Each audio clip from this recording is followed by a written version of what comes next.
सावधान वंदित सौवसिद्धे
स्वानुभूतीने चकासित म्हणजे प्रकाशित होणारा तो कोण आहे? तो पण आत्मा आहे.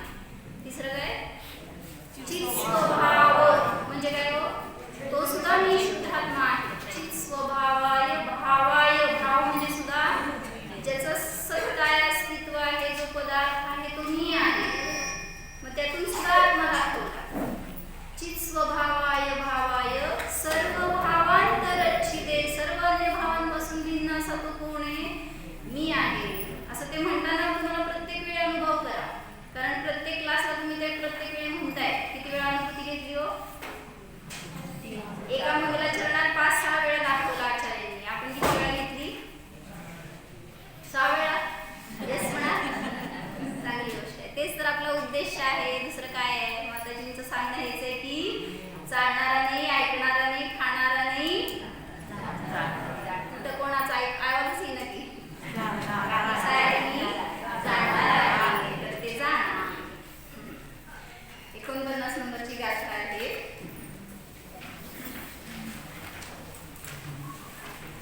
असं मी ऐकलंय सकाळपासून की फार जिज्ञासू लोक आलेली आहेत त्यावेळेस आणि प्रश्नोत्तर वगैरे झाले सकाळपासून. तर मी म्हणले मीच प्रश्न विचारायला किती आत्मे बघितले हो सकाळपासून? किती प्रकारची आत्मे? 8 प्रकारचे आत्मे दिसले का सगळीकडे फिरताना? कुठे कुठे दिसले? ते सगळे कर्मातून, अध्यवसानातून, रागद्वेष मोहातून आत्मा मानणारे असे आहेत. तर ते सगळे पाहिले आणि सगळ्याला काय सांगितलं विशेषण? हे नाही नाही नाही. मग विचार आला का असा आता मी कोण आहे? कोणाकोणाला विचार आला हो? एकाला पण नाही.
कसं म्हणायचं, जिथं म पूर्ण आलं तिथं म म्हणावं लागणार, कारण त्यातून अ निघतो.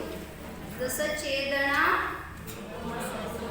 चेदना गुणम नाही म्हणायचं, गुणम सद्दम, कारण त्यातून अ शब्द हा शब्द काढायचा आहे. म्हणजे तो तसा आत्मा आहे, चेतना गुणमय आहे आणि अ शब्द स्वर्ग आहे. तर काय अर्थ घेतला याच्यामध्ये, कशासाठी ही गाथा सांगितली, तर अन्य अनेक मतवादी आहेत ज्यांनी आत्मा मानला पण वेगळ्या वेगळ्या प्रकारचा मानला. जसं सांगितलं ब्रह्माचा अंश आहे, किंवा आत्मा म्हणजे मुक्त होतो आणि पुन्हा अवतार होतो, किंवा अजून पंचभूतापासून तयार होतो. अशा अनेक प्रकारची वेगवेगळी उत्पत्ती मानली आत्म्याची, वेगवेगळ्या स्वरूपाचा आत्मा मानला पण, किंवा सर्वथा नाश होतो तो आत्मा आहे, गुणांपासून भिन्न असतो तो आत्मा आहे, अशी वेगवेगळी मतं. तर आत्मा कसा आहे याच्यासाठी हे तुम्हाला दाखवून देण्यासाठी म्हणून ही गाथा दाखवली. तर त्याच्यामध्ये अरस, अरूप, अगंध, अव्यक्त, चेतना गुणमय, अशब्द, अलिंग ग्रहण आणि अनिर्दिष्ट संस्थान. किती विशेषण झाली हो? तुम्हीच मोजा. किती विशेषण झाली? संचिता चांगली विशेषण झाली. तर या सगळ्या विशेषणामध्ये एकच विशेषण पॉझिटिव्ह आहे आणि बाकीची सगळी विशेषणं मास निगेटिव्ह सांगितल्यावर आत्मा दिसायचा का हो? जी वस्तू तुम्हाला दाखवायची आहे, जसं मागं सांगितलं होतं, तुम्हाला कोणीतरी विचारलं काय की तुमचं घर कुठे आहे हो? कोणाचं विचारलं? सगळ्यांचं दाखवलं. जिथं मी थांबावं, मी व्यवहारातलं विचारते. म्हणजे आपण सांगितलं त्या गल्लीमध्ये आहे ना, ते पांढरं घर आहे ना, ते आमचं नाही आहे. ते पिवळं आहे ना, ते आमचं नाही आहे. त्याचा आवाज जास्त व्हायला लागलाय, ते आवाज हे जवळ घ्यायला नाही, फार मोठं जोरात यायला लागलाय आवाज. तर सगळी दाखवली तुम्ही घराने. काय सांगितलं? ते घर आहे ना, ते माझं नाही, हे नाही, ते नाही, ते नाही. मग काय समजायचं मी? येऊ नका आमच्या घरी. म्हणजे जे आहे ते दाखवा ना. मग अस्थिचं तुम्हाला कथन पाहिजे. तुम्ही नास्ती नास्ती नास्ती जोपर्यंत विचार करणार तोपर्यंत जसं आहे ते रूप दिसणार नाही. मग त्याच्यासाठी म्हणून अस्थि रूपाने पण विशेषण दाखवलं.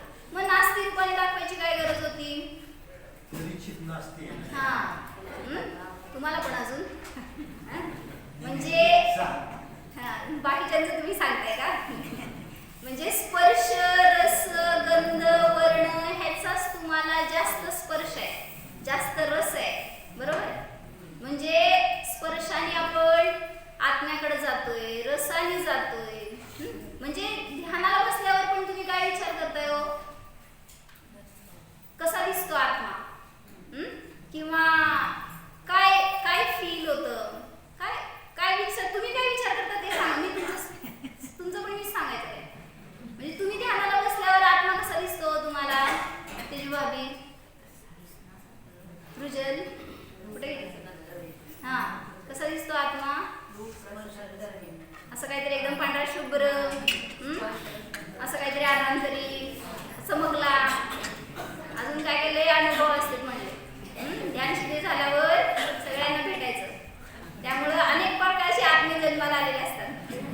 म्हणजे अनेक तसे मतवादी शेवटी इथंच आहेत, दुसरीकडे कुठं नाही आहे.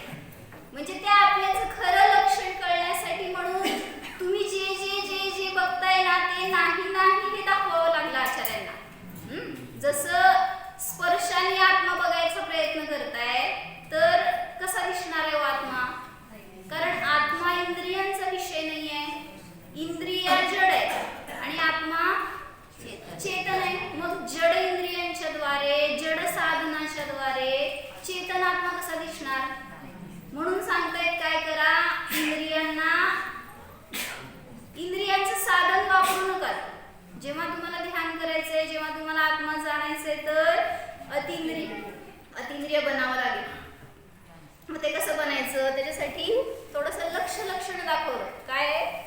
लक्ष काय हो तुमचं? जीव. जीवच आहे ना का माझच आहे? लक्षण काय त्याचं? चेतना आहे जर त्याचं लक्षण म्हणलं, बरोबर. चेतना म्हणजे काय विचारू नका आता. चेतना म्हणजे चेतना जर लक्ष केलं तर ज्ञान आधी हे ज्ञान दर्शन ही चेतना आहे, हे त्याचं लक्षण म्हटलं जातं. मग ज्ञान लक्ष केलं तर लक्षण काय? स्पर्श रस गंध वर्ण, त्याच्यातून तुम्ही जाणताय ते ज्ञान आहे का हो? तुम्हाला जे दिसतंय आता डोळ्याने दिसतंय ते ज्ञान आहे का नाही आहे? काय दिसतंय? म्हणजे ज्ञान कुठून होतंय तुम्हाला?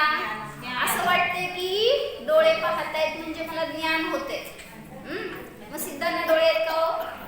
मग जड म्हणा. त्या एकेंद्रियांना डोळे आहेत का? इंद्रिय त्रिंद्रिय डोळे नाही आहेत त्या जीवांना सगळ्यांना जड म्हणावं लागेल, पण तसं तर नाही. म्हणून सांगितलं ज्ञान लक्ष आहे तर लक्षण काय आहे त्याचं? जाणणे. बस प्रतीती हेच त्याचं लक्षण आहे. मग ज्याला हे समजलं त्याला आत्मा मिळणार आहे. म्हणजे तुम्ही आज ध्यानाला बसल्यावर हे बघा, काय बघा? जे जे आजपर्यंत विशेषण बनवलं ते विशेषणातून मला आत्मा जो मिळालाय ना तो आत्मा नाहीये. मग जे मिळालं ते स्पर्श तरी आहे, रस तरी आहे, गंध तरी आहे, वर्ण तरी आहे किंवा शब्द आहे. म्हणजे अशा वेगळ्या वेगळ्या उद्गलातच अडकलोय आपण. म्हणून ज्याला जीव पाहायचं त्याला लक्ष काय आहे आणि लक्षण काय आहे याचं ज्ञान असायला पाहिजे. मध्ये ज्ञानाचं लक्ष लक्षणामध्ये फक्त जाणणे म्हणून घ्यायचे का स्वपर प्रकाशक म्हणून आणखी विशेष घ्यायचे? जे जे ज्ञान आहे ते स्वपर प्रकाशक आहे. लक्षणामध्ये फक्त जाणणे म्हणून घ्यायचे का स्वपर प्रकाशक म्हणून घ्यायचे? कसंही लिहा. जाणणे म्हणजे स्वल आणि पराला जाणणे हाच भाव आहे त्याच्यामध्ये. आणि जेव्हा मी ध्यानाला बसतोय मी स्वतःला विषय बनवतोय त्यावेळेस मी स्वतःला जाणतोय म्हणजेच स्वला लक्ष केलंय आणि परापासून भिन्न आहे हे जाणतोय. त्यामुळे स्व परभेद विज्ञानच झालं जेव्हा ज्ञानाने जाणतोय. केवळ जाणण्यामध्ये तो अभिप्राय निघत नाही.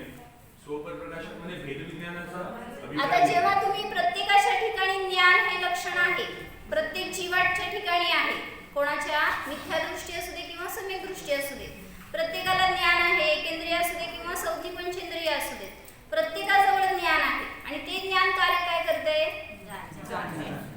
म्हणजे एक सामान्य जाणण्याचं कार्य करते. आणि तुमच्या अपेक्षेप्रमाणे ते स्व परभेद करते सुद्धा, फक्त तुम्ही निर्णय करत नाहीये. आणि निर्णयाची क्षमता संज्ञी पंचेंद्रिय जीवाकडे आहे. मग मला जाणता येते तरी सुद्धा मी निर्णय करत नाही. मग त्यामुळे आजपर्यंत सम्यक दर्शन नाही झालं. मग तुम्हाला स्वपरभेद विज्ञान करायचे तर हे एकच गुण आहे जे तुम्हाला मदत करणार आहे. म्हणून ते लक्षण ते विशेषण माझ्यामध्ये आहे, ह्या इंद्रियांमध्ये नाही आहे, या शरीरामध्ये नाही आहे, परपदार्थांमध्ये नाही आहे, गुरूंमध्ये देवामध्ये नाही आहे. ते मला स्वपरभेद विज्ञान करून देऊ शकत नाही. माझंच ज्ञान जे आहे ते मला सहकार्य आहे, तेच मला साधन रूपाने उपयोगी आहे. काय कळलं त्यांचा प्रश्न? ज्ञान जाणणे असं लिहिलं इथं लक्षण, ह्याचं स्वपर प्रकाशी असं लिहिलं तर काय दोष आहे? किंवा ते बरोबर आहे का हे बरोबर आहे? तर ज्ञान आहे ते स्वपराला जाणण्याचं. जसं दिवा आहे, दिवा काय कार्य करतोय हो? प्रकाशाचंच कार्य करतोय. स्वतःला पण प्रकाशित करतोय, दुसऱ्याला पण करतोय. तो जरी म्हणला नाही मी स्वतःला करतोय दुसऱ्याला प्रकाशित करतोय तरी सुद्धा त्याचा भाव त्याचं कार्य तर दिसून येतंय की ते स्व आणि पराला प्रकाशित करते. तसंच सांगितलं ज्ञान सुद्धा स्वला आणि पराला प्रकाशित करायचं कार्य करतं. अलका काकी काय म्हणले? संध्याकाळी सॉरी अलका काकी म्हणले की जागी म्हणजे ज्ञान आहे ते माझ्याजवळ आहे साधन, माझ्याजवळच विषय आहे. मग मी काय उपयोग करतोय? त्या साधनाने मी पराला विषय करतोय. म्हणून मला आजपर्यंत आत्मानुभव झाला नाही. मग मला आज होणार, मी करणार, मला करायलाच पाहिजे असं जरा करा ना निर्धार. उगीच करतोय का शिबिर आपण? मागच्या शिबिरापासून या शिबिरापर्यंत किती वेळा अनुभूती घेतली हो? म्यूट करा ना प्रयत्न. मग मागच्या शिबिरात शिकलं नाही का? अम्मांनी किती चांगलं सांगितलं. उलट आज सांगितलं ना अम्मांनी की दीक्षा घ्यायला पाहिजे अशी तुम्हाला उपलब्धी झाली आहे.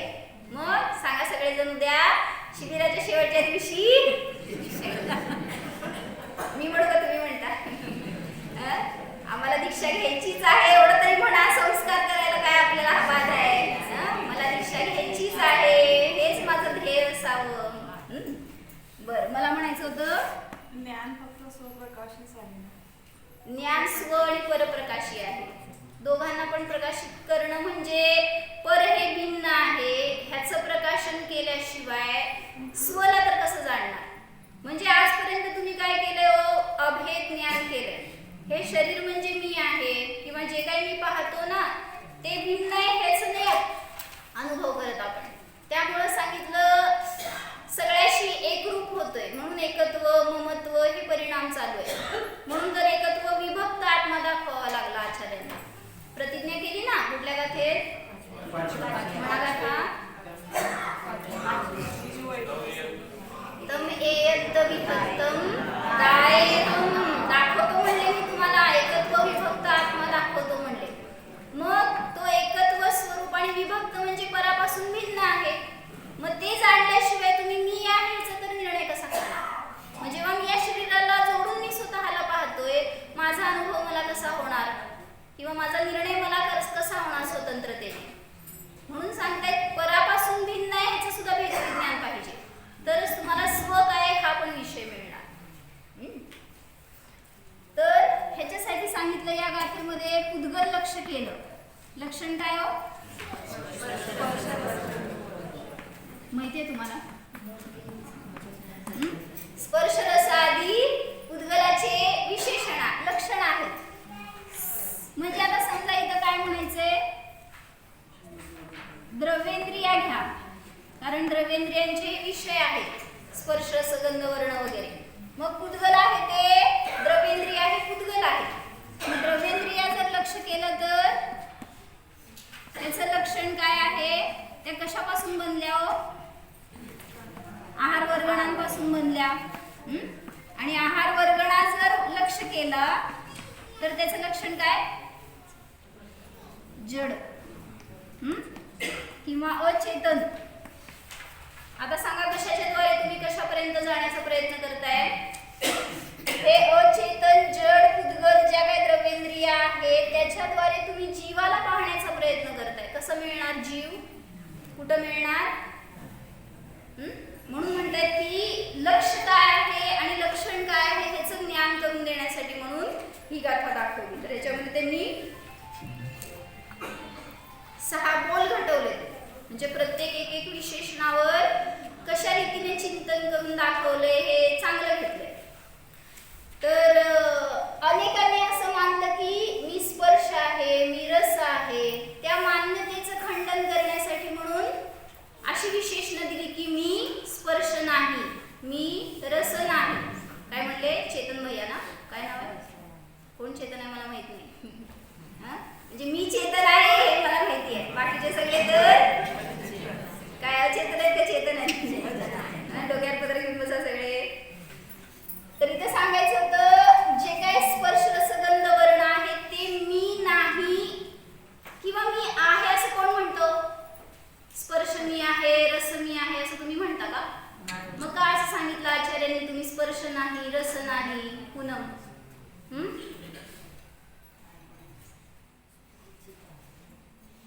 असं शंका तरी यायला पाहिजे की नाही आपल्याला, की असं तर कोण म्हणत नाही की मी रूप आहे, मी गंध आहे, मी वर्ण आहे. तर ह्याची स्थिती करून दाखवली की म्हणले मान्यतेत आहे तुमच्या. कसं? जरा त्यांच्यावर कॅमेरा फिरवा. काय होणार? असं केस ड्रेस सगळं दिसणार का नाही? म्हणजे लगेच व्यवस्थित करायचा प्रयत्न. म्हणजे रूप म्हणजे मी मानलं. सगळ्यामध्ये स्पर्श म्हणा, रस म्हणा, सगळ्याच्या मध्ये आपण एकत्व करतोय आणि ते म्हणजे मी मानतोय. म्हणून हे सगळं सांगावं लागलं की तुम्हाला त्यापासून तुम्ही भिन्न आहात, ते म्हणजे तुम्ही नाही. मग करायचं ना तुम्हाला स्पर्श. कशाने कशाचा स्पर्श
असं मी एका विशेषण विचारलं जयश्रीमांना की हे सगळं नाही नाही दाखवलंय, पण जाऊ देत, सगळं पूर्ण गाथेतलं विशेषण नका घेऊ, एकच विशेषण घ्या की मी अस्पर्श स्वरूप आहे.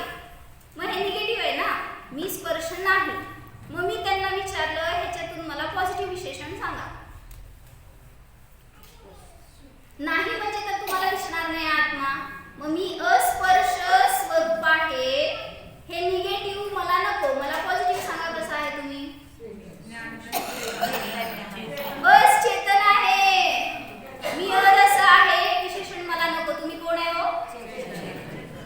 समजते का मला काय म्हणायचं तुम्हाला? सगळी विशेषणं चेतनेला दाखवणारी आहेत उलट. म्हणून सगळ्या विशेषणातनं चेतना आहे. तुम्हाला हे अस्पर्शीय रसगंध वर्ण इकडे जाऊच नका, कारण ती विशेषणं सगळी तुमच्या परिचयासाठी दाखवली गेली. पण आहे तर चेतन चेतन चेतनमय, म्हणजे ज्ञान दर्शनमय आहे तो मी आहे. मग त्याचं ओळख करून देण्यासाठी म्हणून त्यांनी 6 बोल दाखवले याच्यामध्ये. तर एका फक्त आपण रसवाला मी नाही ह्याच्यासाठी म्हणून 6 बोल काय घेतले तेवढं सामान्य बघू. बाकीची सगळी विशेषणं तुम्ही समजून घ्या. बोला, मी कसा आहे? अरस स्वरूप आहे. म्हणजे काय हो? चेतन आहे. एवढंच लक्षात ठेवायचं आहे. कोण आहे मी? अरस स्वरूप आहे म्हटलं तरी सुद्धा म्हणून आम्हाला सांगतात ना, हे सगळ्या ठिकाणी घडतं. काय? जेवायला बसल्यावर मी कोण आहे? मी चेतन आहे. मी अरस स्वरूप आहे सांगितलं ना, ते तिथं सांगावं लागलं तुम्हाला, कारण तुम्ही रसात अडकलाय. मग मी अरस आहे म्हणजे तुम्ही चेतन आहे. इथं बसलाय कोण आहे सांगा? आणि निगेटिव्ह सांगा. माझं रूप बघायला बसलाय का? कोणाचं रूप बघायला बसलाय? इथं बसलोय तर अशब्द. बरोबर. शब्द ऐकायला बसलोय ना, मग इथे शब्द म्हणजे मी नाहीये, शब्दामध्ये माझं ज्ञान आनंद नाहीये. मी कोण आहे? चेतन आहे. असं प्रत्येक ठिकाणी करा ना. तर तुम्ही एवढे सगळेजण एकमेकाला भेटलाय, काय मैत्रिणी असणार, बहिणी असणार आणि कुठले कुठले कोण असणार. एकमेक भेटल्यावर काय बोलताय हो? सगळ्या गप्पा सांगू नका. फक्त चेतन आहे एवढं सांगता का ते सांगता एकमेकाला, तेवढं सांगण्याचा उद्देश असावा. कारण एकमेकांना जागृत करण्यासाठी आपण जर आलो एकत्र तर तेच कार्य होऊ दे आपल्याकडून. तर पहिलं बोल सांगितलं त्यांनी. तुमच्याकडे जिजवाणी असेल तर बघा त्याच्यामध्ये.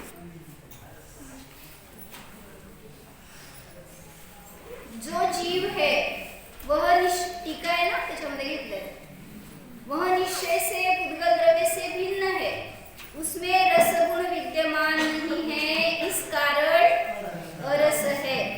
म्हणजे पहिलं सांगितलं द्रव्याच्या अपेक्षेने भेद केला. म्हणजे रस हे पुद्गल द्रव्य आहे. सगळ्यांकडे वही पेन आहे मला माहिती आहे, ते फक्त चालवा. चालतंय ना? कधी इथंच या. तर सांगितलं द्रव्याच्या अपेक्षेने भेद केला की रस हे पुद्गलाचा आहे, जीवाचा नाही. म्हणून मी अरस स्वरूप आहे. प्रत्येक विशेषणातून आपल्याला अरसतेचा भाव वासन देत आहे. दुसरं सांगितलं गुणाच्या अपेक्षेने, म्हणजे काय? रस हा पुद्गलाचा गुण आहे, माझा गुण नाही. माझा गुण काय? चेतना आहे, ज्ञान दर्शन आहे. म्हणून सांगतायत की गुणांच्या अपेक्षेने भेद केला. इथं दिले त्यांनी, पुद्गल द्रव्य के गुणों से भी भिन्न है, इसलिए आप रसगुण नहीं होने से अरस कहा जाता है. मी अरस का आहे? कारण रस हा माझा गुण नाही, पुद्गलाचा गुण आहे. माझा गुण चेतना आहे. तिसरं सांगितलं स्वामित्वाच्या अपेक्षेने. परमार्थ से पुद्गल द्रव्य का स्वामित्व भी इसके नहीं है, इसलिए द्रव्येंद्रिय के आलंबन से आप रसरूप परिणमन नहीं करता, इस कारण भी अरस है. काय सांगितलं? द्रव्येंद्रिय म्हणजे काय हो? आता रसनेंद्रिय, रसाला ग्रहण करणारा कोण आहे? हा, रसनेंद्रिय आहे ना, जी जीभ आहे ती रसाला ग्रहण करण्याचं कार्य करते, त्याला म्हणलं द्रव्येंद्रिय व्यवहाराने, बरं का, कुठलं नाही हो. जीभ जाणती का नाही? हो म्हणू का नाही? अर्ध्यानी हो म्हणायचं, अर्ध्यानी नाही म्हणायचं, अर्धे का तर आता इथं व्यवहाराने सांगतायत की द्रव्येंद्रिय आहे, रसाला ग्रहण करते असं जर म्हणलं तर ते सुद्धा जड आहे. आणि याच्यामध्ये चेतना नाही, तर त्यामुळे मी अरस स्वरूप आहे. मग या द्रव्येंद्रियाचं स्वामित्व माझ्याकडे नाही. ह्याचा स्वामी कोण? स्वामी म्हणजे ज्याच्यापासून ते बनलं ते त्याचं स्वामी. द्रव्येंद्रिय कशाच्या बनल्यावर? कुतूहलाच्या बनलेल्या आहेत, त्यामुळे त्याचा स्वामी कुतूहल आहे. मग ही 3 विशेषणं जी दिली ती स्थूल कथन केलंय. म्हणजे तुम्हाला बाह्य विषयाकडून किंवा कुतूहलाकडून दाखवलं की तुम्ही अरस आहात. आता काय दाखवताय? सूक्ष्म कथन केलं. भावेंद्रिय म्हणजे काय हो? कुठं असते ते? तिकडं बघायला. भावेंद्रिय कुठं आहे सोनल? प्रत्येक इंद्रिय आहे तिथं सांगितलं ना, ग्रहण करण्याचं कार्य क्षयक्षम ज्ञान आहे जो आता. तर त्या ठिकाणी त्या कर्मांचा क्षयक्षम असतो म्हणून तुम्हाला तिथून ते ज्ञान झालं असं म्हणतात. जसं आता रसाचं ज्ञान व्हायचं आहे तर कुठलं इंद्रिय? रसनेंद्रिय. मग त्याच्या ठिकाणी असणाऱ्या त्या भावेंद्रिय कर्माच्या क्षयक्षमाच्या निमित्तात रसग्रहण होतं. म्हणून सांगितलं भावेंद्रिय हे पण जीव नाहीये का? द्रव्येंद्रियाने जाणणं हे जीवाचा स्वभाव नाहीये. तसंच सांगितलं भावेंद्रियाच्या द्वारे जाणणं सुद्धा जीवाचा स्वभाव नाही, किंवा जे काही जाणलं गेलं ते म्हणजे जीव नाही. म्हणून मी भावेंद्रिया नाही किंवा मी द्रव्येंद्रिया नाही, म्हणून मी अरस स्वरूप आहे. हे प्रत्येक स्पर्श रसगंध वर्णाच्या सगळ्या विशेषणांमध्ये सांगितलं ते. मग भावेंद्रिय म्हणजे क्षयक्षमी ज्ञान. मग क्षयक्षम ज्ञान कसं असतं? क्षणिक आहे, कादाचित्क आहे, नश्वर आहे, अनित्य आहे, कर्माचं कार्य आहे. त्यामुळे ते म्हणजे जीवाचं कार्य नाही. म्हणून मी अरस स्वरूप आहे. भावेंद्रियाच्या अपेक्षेने सुद्धा जीव भिन्न आहे हे दाखवलं. किंवा मी रसाला जाणणारा नाही किंवा भावेंद्रियाच्या द्वारे जाणणारा नाही. मी तर अखंड ज्ञान स्वरूप आहे, अनंत ज्ञान स्वरूप आहे. 5वं सांगितलं संपूर्ण जाणणं जीवाचा स्वभाव आहे, मात्र रस जाणणं जीवाचा स्वभाव नाही, म्हणून मी अरस स्वरूप आहे. काय समजलं? सर्व ज्ञेय जाणणं हे जीवाचा स्वभाव आहे. तुमचं ज्ञान फक्त रसाच्या द्वारेच प्रवृत्त होणार असतं तर रसनेंद्रियाच्या द्वारेच तेवढंच जाणायला जायला पाहिजे.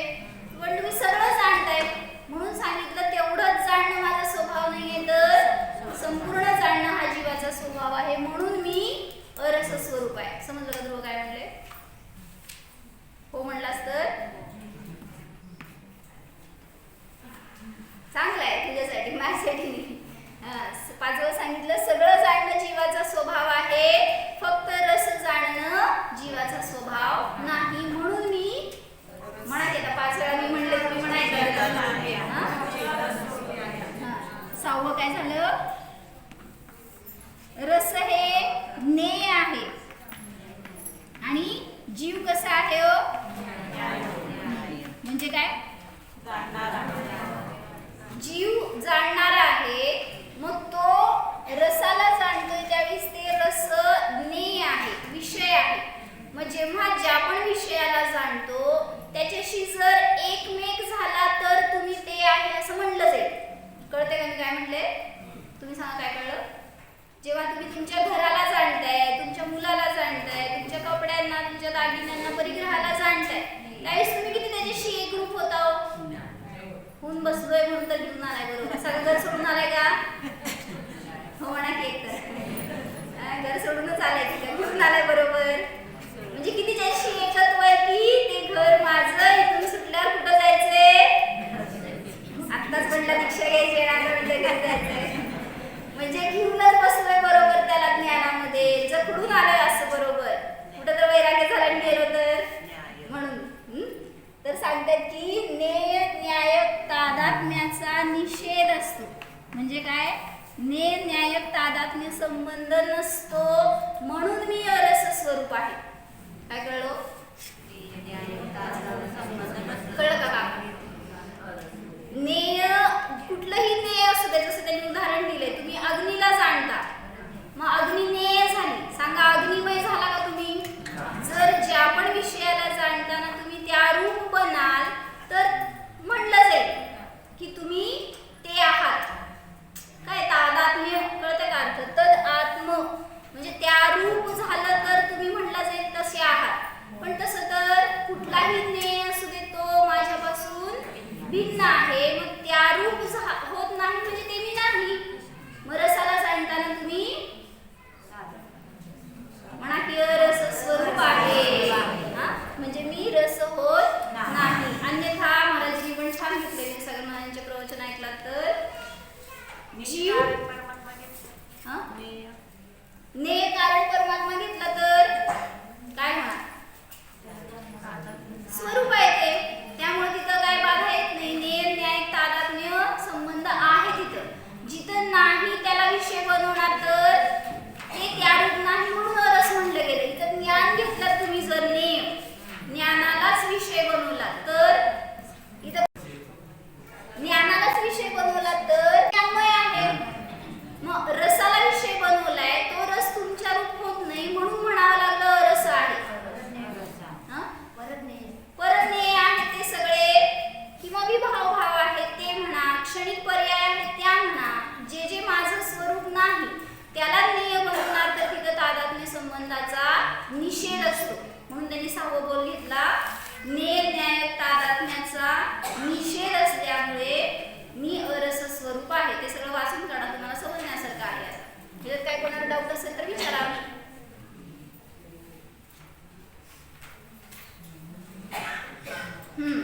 महाराजांनी कसं घेतलंय सांगते, चांगलं घेतलं त्यांनी. शांतीसागर महाराजांच्या अंतिम उपदेशामध्ये सांगितलं की जीवाचे गुण भिन्न आहेत आणि पुद्गलाचे गुण भिन्न आहेत. बरोबर? दोहोंमध्ये कोणता अभाव आहे? अत्यंत अभाव आहे. पुद्गल द्रव्य म्हणजे जीव नाही, जीव म्हणजे पुद्गल द्रव्य नाही. जीवाचे गुण म्हणजे पुद्गलाचे गुण नाहीत आणि पुद्गलाचे गुण म्हणजे माझे नाही. त्यामुळे सांगितलं दोघांमध्ये अत्यंत अभाव स्वभाव आहे. जीव कधीच पुद्गलमय होत नाही, पुद्गल कधीच जीवमय होत नाही. त्याचप्रमाणे अन्य सगळे द्रव्य, म्हणजे महाराजांनी असं सांगितलं होतं की ही जी विशेषणं घेतली आहेत आता गाथेमध्ये, कुठली कुठली बोला पटपट? रस, अगंध, अवर्ण, अशब्द, ही सगळी जी विशेषणं घेतली ती सगळी विशेषणं अन्य द्रव्यात पण जातात. बरोबर? कुठं शिवमया? धर्मद्रव्य, धर्मद्रव्य, आकाशद्रव्य, कालद्रव्य हे जातात नाही हो? धर्मद्रव्य अरस आहे का नाही? काय नाही म्हणताय? आता काय आचार्याने विरोध करायला का सर्वांनी? सगळी विशेषणं जी आहेत ती अन्य द्रव्यात पण जातात. कारण सकाळी माताजींनी सांगितलं, सांगा 2 विषय कुठले?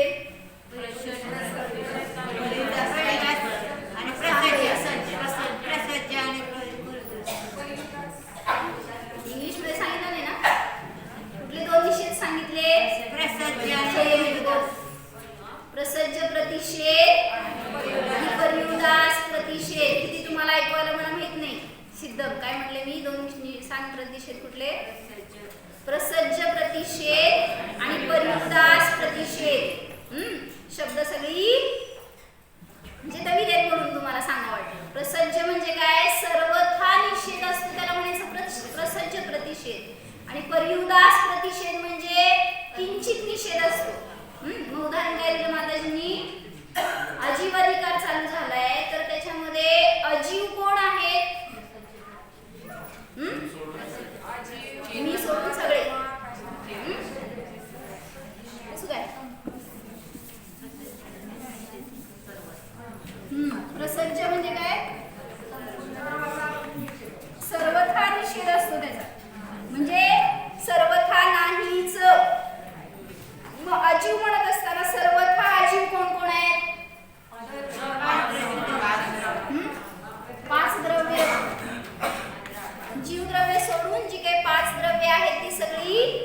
अजीव आहेत.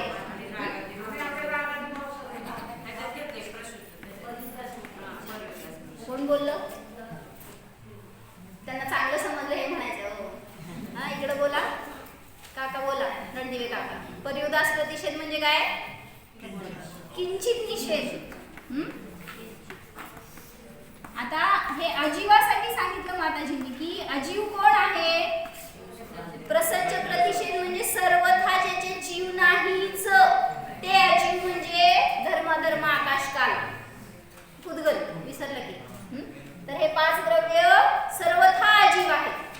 आणि आता पर्युदास मध्ये किंचित निषेध केलाय की ते जीव नाहीत. कोण आहे तो? ते म्हणजे असं कोण नसतं की थोडंसं जीव आहे थोडंसं अजीव आहे. मग कसं? अज्ञानी म्हणजे म्हणजे आता ज्याची जीवाचेच परिणाम घेत आहेत पण तो स्वभाव नाहीये, विभाव आहे, त्याला म्हणलं पर्युदास प्रतिषेध. म्हणजे सर्वथा ते जीवाचे नाहीत असं पण नाही आणि जीवाचे आहेत असं पण नाही. दुसरं उदाहरण द्या म्हणजे मला कळेल तुम्हाला समजलं का नाही समजलं. लवकर टाइम कमी आहे माझ्याकडे. काय कर्म? हे दोन्ही मध्ये लावायला पाहिजे, पर्युदास आणि प्रसज्ज मध्ये.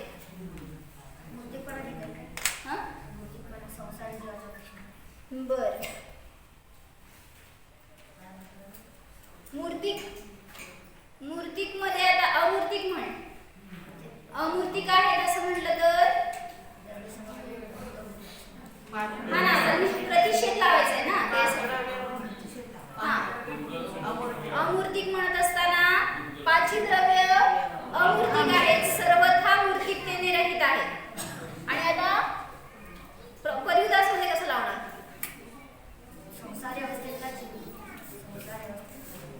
संसारी अवस्थेतला जीव मूर्तिक आहे, कथनचित मूर्तिक आहे. तर अमूर्तिक सांगायचंय तर परमाणु कसा आहे?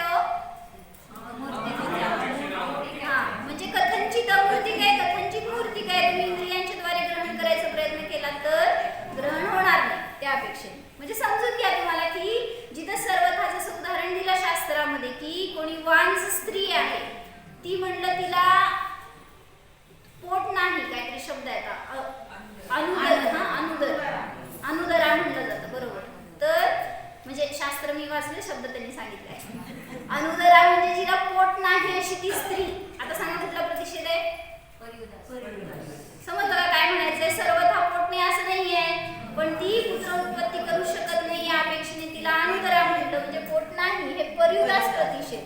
आणि प्रसज्ज प्रतिषेध म्हणजे सर्वथा नाहीच असं म्हटलं तर तिथं ते प्रसज्ज झालं. आपल्या चित्तामध्ये रसाबद्दल आकर्षण आहे का असं महाराजांनी तुम्हाला विचारलंय. तुमचं उत्तर महाराजांना देऊन या. इथं द्या स्वतःला तर महाराजांना मिळाला. आपल्याला आपल्यासाठी सांगितलंय. तर अज्ञानी जीवांनी विशिष्ट रासायनिक क्रियेने जीव बनला असं मानलंय. जसं ते काय ना काय केमिकल रिॲक्शन्स करतात आणि म्हणतात की त्याच्यातून उत्पत्ती झाली. तर असं तर केमिकलच्या द्वारे जीव उत्पन्न होत नाही का?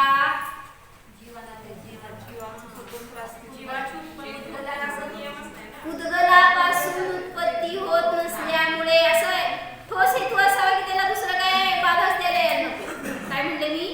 केमिकल्स हे उद्गल आहे, त्याच्यामुळे त्याच्याद्वारे जीवाची उत्पत्ती होणार नाही. झालं तर अरे मला एक पॉसिबिलिटी सांगा की झालं तर.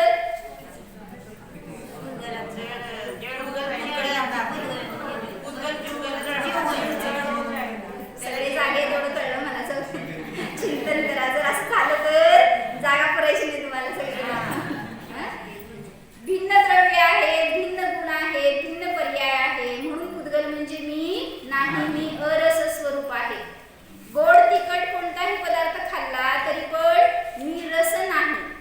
रस म्हणजे माझे जीवन. तिथं जेवताना म्हणा काय? मी रस नाही. जेवण हा माझा स्वभाव नाही. चविष्ट वस्तू मागतो. तिथं मागायला जाऊ नका, देतात ते. नाही मागितलं तरी देणार आहेत. पण ते खाताना त्या रूप होऊन जातो, तसा अनुभव करतो, त्यामुळं विसरून जातो. जीवामध्ये रस नाही. उद्गत रसाला जाणत नाही. हा हे एक मला विशेष सांगायचं होतं. काय?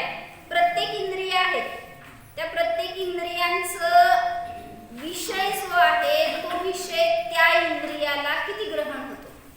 म्हणजे सामान्य स्पर्शाला स्पर्श किती कळणार, रसाला रस, जिभेचं टेस्ट कसली असते सांगा बघू. टेस्ट करा, केड सांगा की कधी करायची टेस्ट. साखरेची टेस्ट कशी असते हो? गोड असते. जिभेची टेस्ट कशी असते? गोड असते होय. नवीनच कळालं मला. आणि मग साखर हे काढलं खाल्ल्यावर कशी लागते हो? म्हणजे कधी आजपर्यंत जिभेला जिभेची चव नाही कळाली. सांगा, गंध घ्राणेंद्रियाला कळतं सुगंध आणि दुर्गंध. त्या घ्राणेंद्रियाचं स्वरूप कसं आहे हो? सगळ्यात जास्त दुर्गंधी आहे, जास्त गंधयुक्त आहे ते तर, पण त्याला त्याचं स्वरूप कळत नाही. सांगा, डोळ्यांनी तुमच्याच डोळ्यांनी तुमच्या डोळ्याला पाहून दाखवा. असं नको, असंच कसं बघायचं, असं काहीतरी बघू नका. म्हणजे डोळ्याला ग्रहण करू शकत नाही. म्हणजे सगळं सांगायचं की असं ते इंद्रिय सुद्धा समर्थ नाहीये, जरी ते तुम्हाला त्या विषयाला ग्रहण करून देत आहेत वाटतं. पण म्हणून म्हणतात की आत्मा कसा आहे हो, त्या सगळ्यापासून भिन्न भिन्न भिन्न जाणीव यायला पाहिजे आपल्याला. एका नाही तर 5 इंद्रियातून भेद विज्ञान होऊ शकतं. फक्त करण्याची कला आपल्याला यायला पाहिजे. कोणी व्यक्ती मेला, त्याचे द्रव्येंद्रिया कुठे गेले हो? स्वामी नाही याच्यासाठी सांगितलं. द्रव्येंद्रिया इथंच पडून राहिले आणि जीव निघून गेलाय. म्हणजेच जीव त्या द्रव्येंद्रियांचा स्वामी नाही. कारण जे जे त्याचं असतं ते त्याच्या बरोबर जात असतं. सांगा, तुमच्या बरोबर काय काय जाणार? इथं म्हणते 4 भिंतीत काहीच नाही. घरी गेल्यावर किती इस्टेट आहे जवळ ठेवलेली, सगळी ज्ञानात ठेवून घेऊन जाणार आहे बरोबर तुम्ही. आणि मग काय करणार? काय नाही करणार. जर घेऊन गेलात तर ज्ञानात परत येऊन बसता त्याच्यावरच. म्हणून सांगतात की ज्ञान स्वच्छ ठेवा, कशाचाही परिग्रह नको आपल्या ज्ञानामध्ये. राहतोय बरोबर त्याच्या संयोगाचे ठीक आहे, पण ते संयोग म्हणजे मी नाही, माझं स्वरूप नाही आहे, त्यापासून मी भिन्न आहे. जर रसनाइंद्रियवालाच जीव आहे असं मानलं तर आपत्ती सांगा. काय महाराजांची पद्धत होती अशी चिंतनाची, बेस्ट वाटते. ऐका खरंच तुम्ही. या 49 गाथेवर महाराजांनी जवळपास 15-20 प्रवचने केली. पण म्हणजे इतकं चिंतन आहे त्याच्यामधून निघण्यासारखं. तुम्ही मला 1 तास दिलाय, कसं करणार? म्हणून तुम्हाला सगळं ऐकायला सांगते. सांगा, जर रसनाइंद्रियवाला जीव असतो असं मानलं तर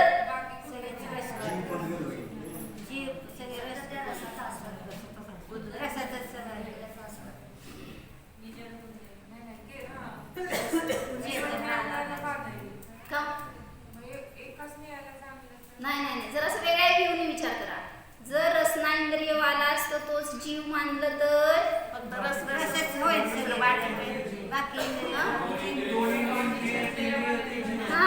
ज्याला रसनाइंद्रिय नाही तो जीव आहे का नाही? फॉर एक्झाम्पल सांगा की एक्झाम्पल. अग्नी काही, वायू काही, जल काही, वनस्पती काही, पृथ्वी काही, जीव आहेत का? जीव आहेत. त्यांना रस नाहीये तरी पण ते जीव आहेत. सांगा, सिद्ध भगवान जीव आहे. म्हणजे म्हणतायत की रसनाइंद्रिय म्हणजेच जीव वाटतं ज्याला. मला असंच विशिष्ट पदार्थ पाहिजे, त्याला अशीच चव पाहिजे, ते एवढंच पाहिजे, सगळे कंडिशन्स असतात ना तुमचे. सांगतायत रस म्हणजे जीव नाहीये. जर मानला तर बाकीच्या सगळ्यांना अजीव म्हणावं लागेल. म्हणून मी त्याचा स्वामी नाही.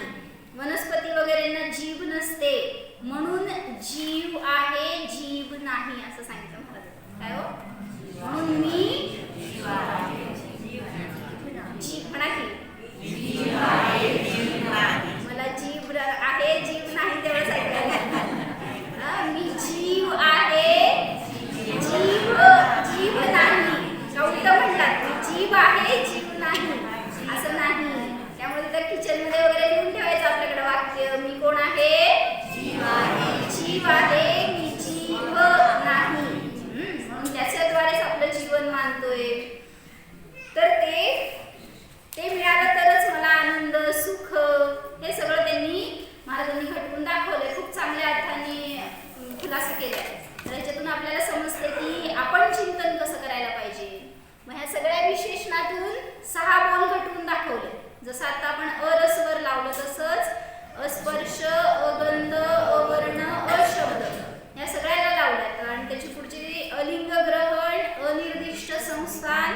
आणि अव्यक्त ह्याच्यामध्ये सुद्धा वेगळे बोल घटवून दाखवले. कशासाठी एवढं सगळं कष्ट घेतलेत आचार्यांनी?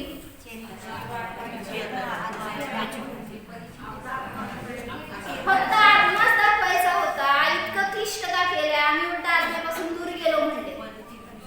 डोक्याला त्रास व्हायला लागला की काय काय समजून घ्यायचंय, परत वेगळे शब्द लक्षात ठेवायचे किंवा त्याचा अर्थ कळाला नाही कळाला. तुम्हाला बुद्धी आहे म्हणून तर इथपर्यंत आलोय आपण.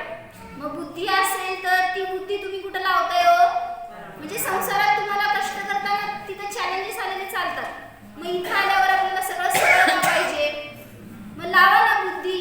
इथे जरा सगळं शक्ती लावली, बुद्धी लावली तर त्या तुम्ही स्वतः जेवढं ग्रहण करणार तेवढं जास्त धारणेत राहत असतात. काय म्हणले? सहजासहजी जे मिळतं ना ते सहजासहजी निघून जातं. कष्टाने कमवणार ना ते तुमच्याकडे टिकतं. जसं कष्टाने कमवलेला पैसा असतो तो ध्रुव. कोण मागितलं तरी देणार नाही एवढं जपून ठेवतो त्याला. आणि तेच बाबा चाला असेल तर घेऊन जा. म्हणजे दान करायला लगेच तयार आपण त्याला. असं नाही ना. तर म्हणजे आपण कमवा ना, त्यातून अर्थ भरपूर काढा, चिंतन करा, त्यातून आपल्याला आपला वस्तू आत्मा दिसू दे तर ते रिअल असणार, ते चांगलं फील असणार उलट. म्हणजे म्हणून मला एक उदाहरण काय सांगा वाटलं इथं की आम्ही कुंद आचार्यांचं बाल्य जीवन वाचलंय. म्हणजे त्यांच्या बरोबर राहिलोय आम्ही. अनेक दिवस होतो अजून राहणार आहे. तर त्यांनी त्यांच्या मातेला कशी उत्तरं दिली वगैरे. कोणाला खरंच मिळालं तर ऐका, वाचा. खूप चांगलं आपल्यावर संस्कार होतात त्याचे किंवा आपल्या ज्ञानाला दिशा मिळते त्याच्यासाठी. तर त्यासाठी काय सांगितलं, एक 5 मिनिटं शेवटची गीत की पूर्वैभवात त्यांचं नाव काय होतं? कौंडेश. कोण होते ते? ग्वाला होते. एका सेठजींकडे ते काम करायचे. काय म्हटलं? आणि त्या सेठजींकडं फक्त आपलं ते गुरं चरवायला घेऊन जाणार, आणून ठेवणार. एकदम आपलं सरळ जीवन होतं. एक दिवस त्यांना काय दिसलं? सगळ्यांना माहिती आहे स्टोरी, पण मला त्याच्यात चांगल्या गोष्टी वाटल्या तेवढं सांगायचं. काय दिसलं त्यांना? शास्त्रच लागेल. जंगल जळते हे दिसलं आणि तो घाबरला. आणि ते सगळं जंगल जळून खाक झालं. आणि तो तिथं जेव्हा बघितला तर त्यावेळेस त्याला तिथं एक वृक्ष हिरवगार दिसलं एकदम, आणि जसंच्या तसं टवटवीत. मग जिज्ञासा की हे का असं राहिलं? सगळं जंगल जळालं पण हे एकच का राहिलं? मग त्याला विचार आला की ह्याच्यामध्ये नक्कीच देवता आहे. म्हणून त्याचं रक्षण झालं. जिज्ञासेपोटी जवळ गेला आणि पाहिलं तर काय दिसलं? काहीतरी दिसलं. ते शास्त्र आहे त्याला माहित नाही. त्यांनी त्याला नाव काय दिलं? देवता. ही काहीतरी देवता आहे की जे त्याचं रक्षण, त्याच्यामुळे या झाडाचं रक्षण झालं. म्हणजे हे काहीतरी नक्कीच विशेष आहे एवढं तर कळालं. आणि त्याला अज्ञान त्याच्याविषयी, त्यामुळे त्याने ते उचलून काय केलं? तृप्ती भावी. काय केलं? ते घरी घेऊन गेला. आणि देव म्हणून त्यांनी त्याची पूजा केली, त्याला रोज दर्शन करायचं. अज्ञानाने केलेलं कार्य सुद्धा फळ देत असतं हे सांगायचं. ज्याचं विनय करायला पाहिजे त्याचा विनय अज्ञानीने जरी केला ना त्याला त्याचं फळ मिळतं. म्हणून त्या भगवंतांच्या समोर जर दर्शन करणारा कोणी अज्ञानी असेल ना त्याला सुद्धा फळ प्राप्त होतं. मग आपल्याला तर ज्ञानपूर्वक करायला पाहिजे. मग काय झालं? त्यांनी त्याला देवता म्हणून सांभाळून ठेवलं. कोइन्सिडेंटली त्या सेठजींच्या घरी मुनिराजांचा आहार झाला. आणि त्या मुनींना ह्यांनी फक्त सांगितलं की काहीतरी त्याच्यामध्ये जादू आहे, अशी देवता मला मिळाली. मग त्यावेळेस मुनींना त्यांनी आणून दाखवलं, दिलं. ते म्हणाले तुम्हाला राहू दे. मग त्यावेळेस मुनींनी सांगितलं की खरोखर ह्याच्यामध्ये जादू आहे. मुनींचा अँगल वेगळा होता बरं का. मुनींनी काय म्हणलं? जादू आहे त्याच्यात. काय जादू असते त्याला? की जे सम्यक दर्शन करून देणार आहे ना त्यात जादू असते. सांगा तुमच्याकडे जादू आहे का नाही? येऊन बसलाय ना शास्त्र. जादू आहे त्याच्यामध्ये 415 प्रकार आहेत जादूचे. प्रत्येक एक गाथेतनं तुम्हाला आत्मा दिसणार आहे. तर इतकी जादू दाखवली. मग त्या मुलींनी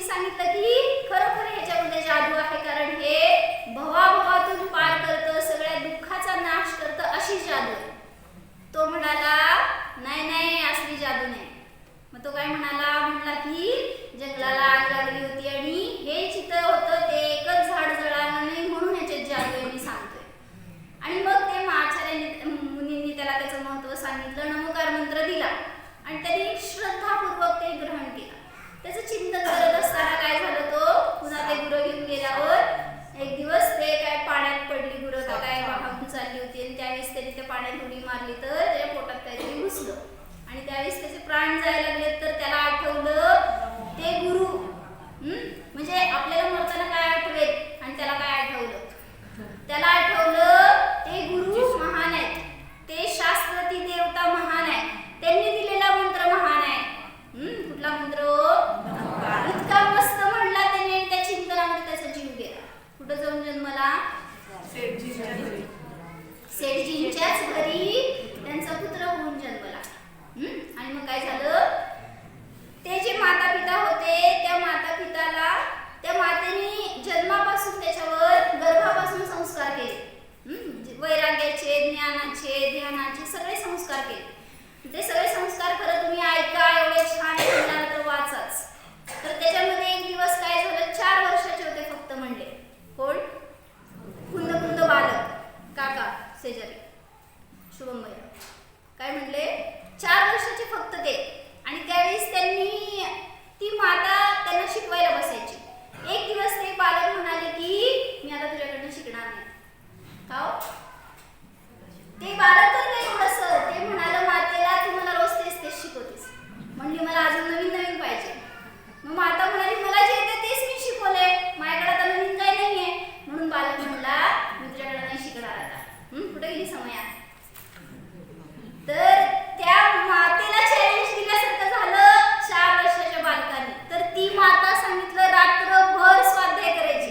करा बघू, तुम्हाला पोरं नाही येत असली सतवणारी, अशी सतवायला पाहिजे तुमचं की आम्हाला काहीतरी द्या, असं द्या काहीतरी की जे आनंदाला कारण असणार. आणि मग ते बालक जेव्हा म्हणलं त्यावेळेस ती अजून तीव्रतेने स्वाध्याय ध्यानाने त्याला संबोधन करू लागली. आणि मग एक दिवस कोइन्सिडेंटली तिथं मुनिराज आले वनामध्ये आणि त्यांनी सगळेजण निघाले म्हणल्यावर यांनी पण हट्ट केला की मला जायचंय. आणि आईला तो जाऊन सांगतोय की मुनी आलेत वनामध्ये आणि मला जायचंय. मग ती माता म्हणते मी पण येते. मग चल म्हणाला तो, पण ती वेणी घालत असते. ह्याला अधीरता इतकी की तू तुझं बस काय करत, ते लाव वेणी घाल, काय करायचं ते कर, मी काय थांबणार नाही. आणि तो एकटा गेला कुठं, जंगलामध्ये. आणि बघितलं मुनींची मुद्रा की इतका प्रभावित झाला, तिथंच बसून उपदेश ऐकला आणि पुढे जे काय झालं ते तुम्हाला ज्ञात आहे. कशासाठी सगळं ऐकलं हे, मग वैराग्य झालं, दीक्षा घेण्याचे भाव झाले. त्यावेळेस तिथं त्यांनी आपल्या माता पित्याला परमिशन विचारली की मी दीक्षा घेऊ का. त्यावेळेस ते होते फक्त 11 वर्षाचे. आणि कोणाचा असेल तर मुलगा विचार करा, आपला 11 वर्षाचा मुलगा दीक्षा घेतो म्हणला तर तुम्ही काय म्हणाल. म्हणजे त्या मातेची पण परिणाम एवढे सुंदर आहेत किंवा त्या मातेचा रोल पण एवढा छान आहे की ती त्याला अस्थिर करते स्थिर करण्यासाठी. काय म्हणले, सगळ्या रीतीने त्याला चलित करण्याचा प्रयत्न करते पण दृढ बनवण्यासाठी. आणि मग तिथं त्यांनी विचारलं अनेक गोष्टींमध्ये, तिने त्याला अनेक आहार भयमेतून परिग्रह, बाहेरची संकट सगळ्या बाबतीत भय दाखवून पाहिलं. पण इतकी मस्त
जाणा. हातावर हात ठेवा, ताठ बसा. शक्यतो परस्पराला स्पर्श करू नका. उपयोगाला एकाग्र करा आणि जाणा. पहा, हा मी ज्ञानमय आत्मा आहे. स्पर्शमय नाही, रसमय नाही, शब्दमय नाहीच अनुभवा.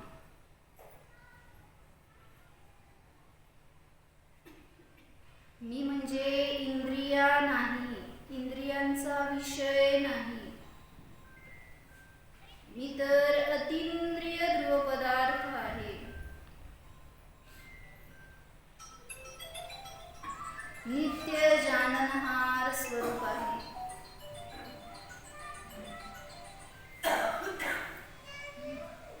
अरस स्वरूपोऽहम्. चैतन्य चैतन्य स्वरूपोऽहम्.